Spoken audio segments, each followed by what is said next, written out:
Magandang umaga po. Narito na po magiging lagay ng panahon ngayong umaga ng Sabado, February 14, 2026.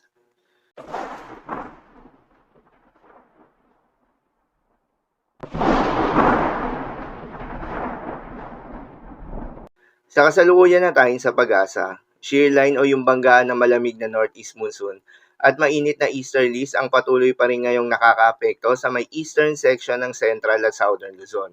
Dahil dito ay asahan yung maulap na kalangitan na may kalat-kalat ng mga pagulan at isolated thunderstorms. Habang northeast monsoon naman o hangi-amihan ang nakakaapekto pa rin sa nalalabing bahagi ng Luzon kasama ng Metro Manila. Dahil dito ay asahan naman yung maulap na kalangitan na may kasamang mahihina hanggang sa katamtaman ng mga pagulan. At sa nalalabing bahagi pa nga ng ating bansa ay asahan naman yung maliwalas na panahon, subalit hindi inaalis yung tsansa ng mga panandaliang buhos ng ulan na dulot ng easterlies o yung mainit na hangin na nanggagaling sa may karagatang Pasipiko. Magandang balita naman dahil ayon sa pag-asa ay wala pa rin tayong binabantayan na low pressure area o bagyo sa loob o malapit sa Philippine Area of Responsibility na maring makaapekto sa ating bansa.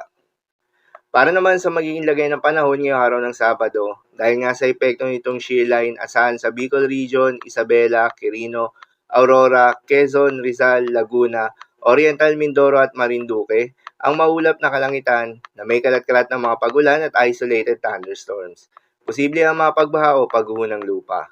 Due to moderate to at times heavy rains. Habang sa buong bahagi ng Mindanao, Eastern Visayas at Palawan, ay asahan naman yung maulap na kalangitan na may kalat-kalat ng mga pagulan at thunderstorms na dulot ng easterlies. Posible rin ang mga pagbaha o pagguho ng lupa due to moderate to at times heavy rains. Habang sa nalalabing bahagi ng Cagayan Valley, Apayao, Kalinga, Mountain Province at Ifugao, ay asahan naman yung maulap na kalangitan na may kasamang mahihinang pag-ulan na dulot ng northeast monsoon. Habang sa Metro Manila, Ilocos Region, nalalabing bahagi ng Cordillera Administrative Region at nalalabing bahagi ng Central Luzon, ay asahan naman yung bahagyang maulap hanggang sa maulap na kalangitan na may kalat-kalat na mga mahihinang pag-ulan na dulot pa rin ng northeast monsoon.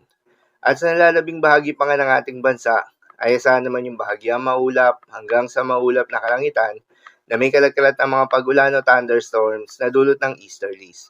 Posible rin ang mga pagbaha o pagguho ng lupa during severe thunderstorms.